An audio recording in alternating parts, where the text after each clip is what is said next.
সংস্কার আর নির্বাচন একসাথে চলতে পারে বললেন মির্জা ফখরুল। সুষ্ঠু নির্বাচন অনুষ্ঠানে সেনাবাহিনীর উপর আস্থা, সরকারকে নিরপেক্ষ থাকার তাগিদ। জাতীয় ঐকমত্য কমিশনের সাথে খেলাফত মজলিস ও লেবার পার্টির সংলাপ। বিচারের আগে আওয়ামী লীগকে নির্বাচন করতে না দেওয়ার দাবি, কাল প্রস্তাব জমা দেবে এনসিপি। গণমাধ্যমকে পাবলিক লিমিটেড কোম্পানি করার প্রস্তাব সংস্কার কমিশনের, প্রধান উপদেষ্টার কাছে প্রতিবেদন জমা।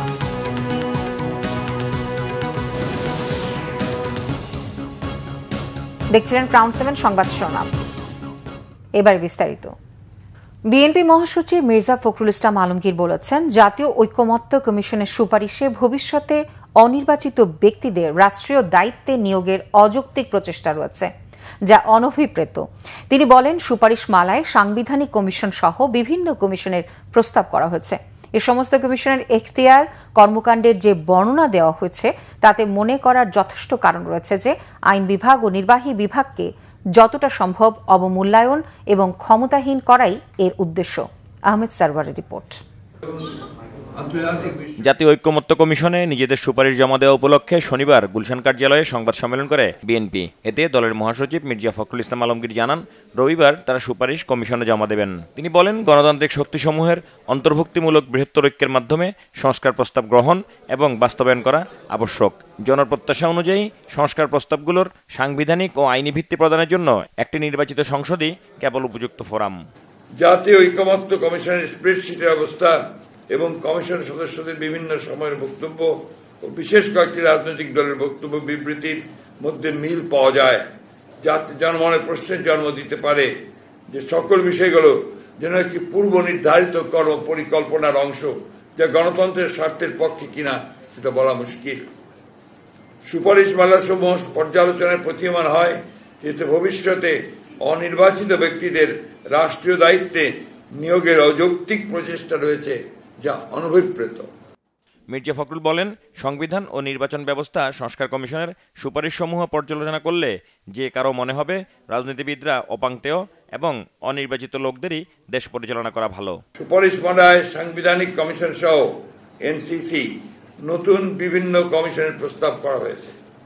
এই সমস্ত কমিশনের এখতিয়ার, কর্মকাণ্ডের যে বর্ণনা দেওয়া হয়েছে তাতে মনে করার যথেষ্ট কারণ রয়েছে যে আইন বিভাগ ও নির্বাহী বিভাগকে যথাসম্ভব আন্ডারমাইন করা এবং ক্ষমতাহীন করাই উদ্দেশ্য, যার ফলশ্রুতিতে একটি দুর্বল ও প্রায় অকার্যকর সরকার ব্যবস্থা প্রতিষ্ঠিত হবে।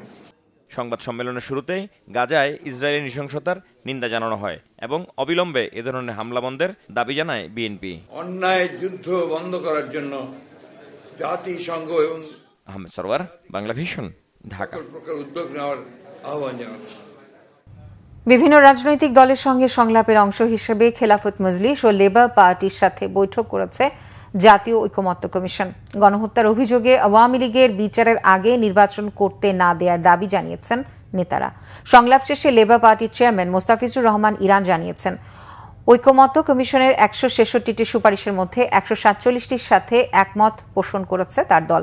বলেন, সংসদের মেয়াদ ৪ বছর নয়, পূর্বের ন্যায় ৫ বছর করার পরামর্শ দিয়েছেন তারা। এদিকে কুরআন ও সুন্নাহ বিরোধী কোনো আইন না করার জন্য বলেছেন খেলাফত মজলিসের প্রতিনিধি দল।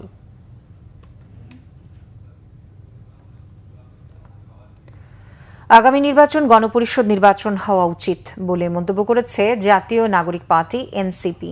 শনিবার দলটির কেন্দ্রীয় কার্যালয়ে এক সংবাদ সম্মেলনে যুগ্ম আহ্বায়ক সরওয়ার তুষার বলেন, সংবিধান সংস্কার কাজ শেষ করে একটি নির্দিষ্ট সময় পর এই গণপরিষদই আইনসভায় রূপান্তরিত হতে পারে।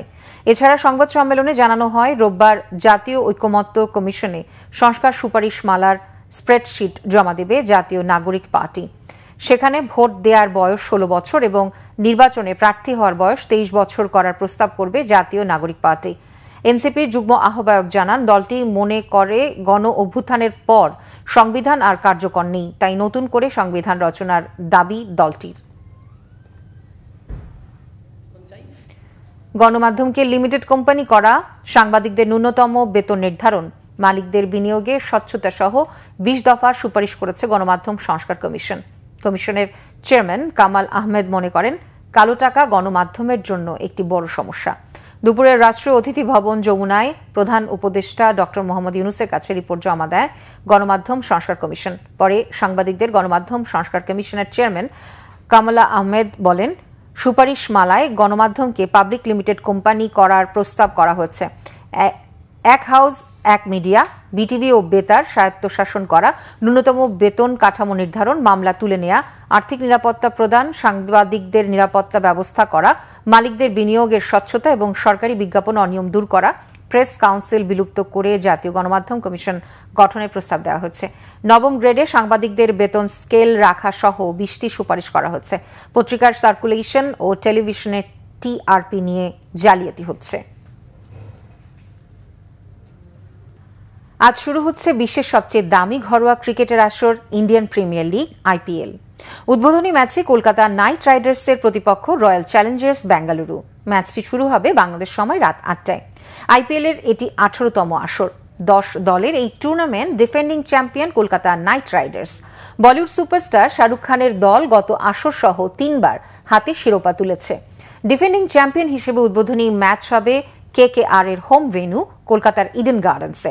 প্রতিপক্ষ বিরাট কোহলি রয়্যাল চ্যালেঞ্জার্স বেঙ্গালুরু এ পর্যন্ত শিরোপা হাতে নেয়ার সুযোগ পায়নি। টুর্নামেন্টের সবচেয়ে সফল দল চেন্নাই সুপার কিংস ও মুম্বাই ইন্ডিয়ান্স। দুটি দলই 5বার করে শিরোপা হাতে তুলেছে। কেকেআর চ্যাম্পিয়ন হয়েছে 3বার। আগের 17 আসরের সবচেয়ে বেশি 12বার প্লে অফ খেলেছে চেন্নাই সুপার কিংস। আইপিএল মানেই অর্থের ঝনঝনানি। এবার সেই অর্থ আরও বাড়ছে। এবার প্রথমবারের মতো আইপিএল এ যোগ হচ্ছে ম্যাচ ফি, অর্থাৎ খেলোয়াড়রা নিলামের দামের পাশাপাশি পাবেন ম্যাচ ফি। মাঠে নামলেই ক্রিকেটারদের অ্যাকাউন্টে ঢুকবে 7.5 লাখ রুপি বাংলাদেশি টাকায়, যার পরিমাণ প্রায় 10,59,000 রুপি। গ্রুপ পর্বে এক একটি দল 14টি করে ম্যাচ খেলার সুযোগ পাবে। সবগুলো ম্যাচ খেললে নিলামে পাওয়া দামের বাইরের একজন খেলোয়াড় সর্বোচ্চ 1,05,00,000 রুপি। বরাবরের মতো এবারও টুর্নামেন্ট শুরুর আগে থাকছে জমকালো উদ্বোধনী অনুষ্ঠান। এবার ইডেন গার্ডেন্স মাতাবেন বলিউড ভাইজান সালমান খান সহ একাধিক বলিউড তারকা। এই ছিল এখনকার মতো। পরের সংবাদ সন্ধ্যা 6টায়। এর আগে 5টায় রয়েছে নিউজ টপ 10 দেখার আমন্ত্রণ রইল। এছাড়া বাংলা ভিশন সংবাদ ও সংবাদ সংশ্লিষ্ট অনুষ্ঠান দেখতে ভিজিট করুন www.bbnews24.com ও facebook.com/banglavishnnews এবং সাবস্ক্রাইব করুন youtube.com/banglavishnnews। এতক্ষণ সাথে থাকার জন্য ধন্যবাদ সবাইকে।